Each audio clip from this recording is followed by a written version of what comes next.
This video is about the correct adjustment of the shaker beater. Let's start by identifying incorrect settings. If the shaker beater is set too aggressively, the potatoes lie directly on the sieve belt without a protective layer of soil, which increases the risk of damage.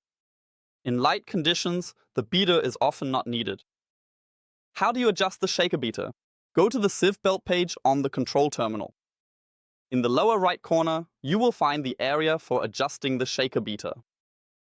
First, navigate to and select the settings area. On the right side of the control terminal, you will see specific buttons for adjusting the playback speed appear. Simply use the plus and minus icons to increase or decrease the speed as needed.